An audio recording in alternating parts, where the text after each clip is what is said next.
Bonjour à tous, je suis ravie de vous faire part du challenge. J'ai décidé de me donner ces jours de quarantaine. C'est celui de traiter un sujet qui me tient à cœur, l'environnement. Et je vais traiter ces sujets d'une façon particulière en prenant des tableaux d'artistes plus ou moins connus. Cette relation qui unit donc l'homme à la nature. J'ai décidé de commencer ces challenges aujourd'hui parce que vous savez bien, c'est un jour particulier, c'est l'équinoxe des printemps. La nature va se réveiller, va s'ouvrir. J'ai décidé donc de vous présenter aujourd'hui une œuvre d'un artiste qui s'appelle Jean-François Millet. Et l'œuvre dont je vais vous parler, ça s'appelle Les Printemps.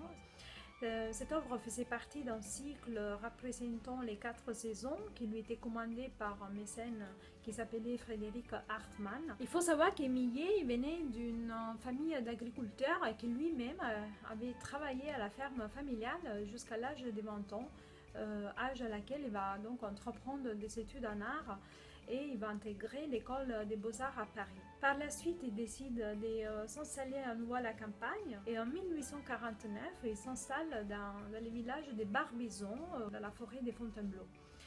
Là-bas, il va rencontrer Théodore Rousseau et ensemble, ils vont être les chefs de file de ce mouvement qui sera appelé l'école des Barbizon. Ce sont tous des artistes qui ont fui la vie frénétique des villes. Il faut savoir, le 19e siècle, c'est le siècle de l'industrialisation.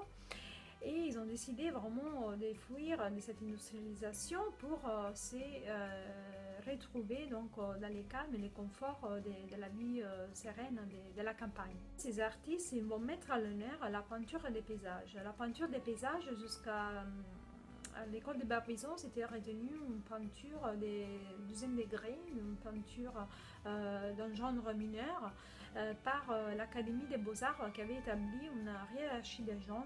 La peinture d'histoire, c'était les genres les plus importants. Et souvent, donc, les paysages servaient selon comme anecdote quelque part pour représenter ces peintures mythologiques ou représentant des faits historiques. L'école des Barbizon va renverser cette tendance, va mettre à l'honneur la peinture des paysages dans ces tableaux qui vont peindre donc en plein air déjà. Ils vont faire des croquis bien sûr en plein air pour ensuite élaborer les peintures dans les ateliers.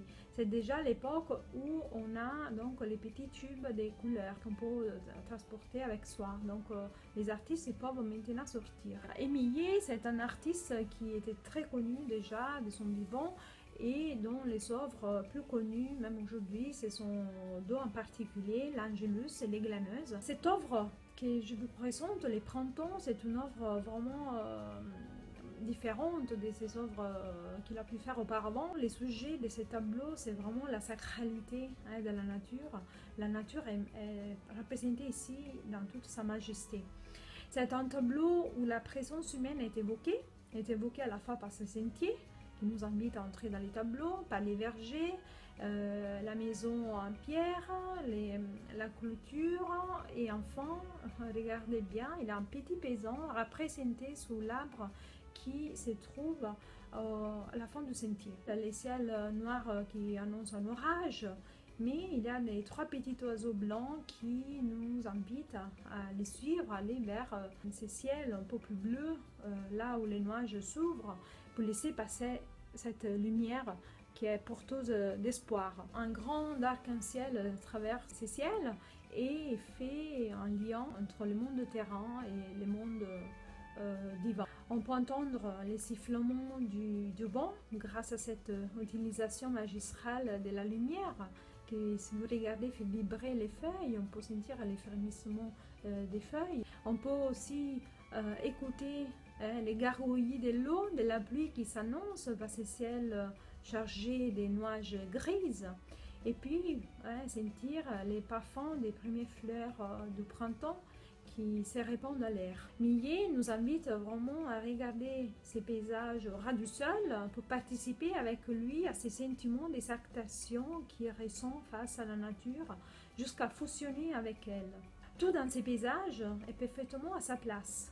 Tout est en harmonie et une musique lyrique semble résonner dans l'air, nous invitant à nous sentir part de la sacralité de la nature, de la sacralité de la vie. Par cette œuvre, je veux vous inviter tous à célébrer ces jours de printemps, à célébrer la sacralité de la vie qui reprend. Et vraiment, j'ai envie de vous dire, à l'hiver, l'hiver se transforme toujours en printemps. Il faut garder haut le cœur.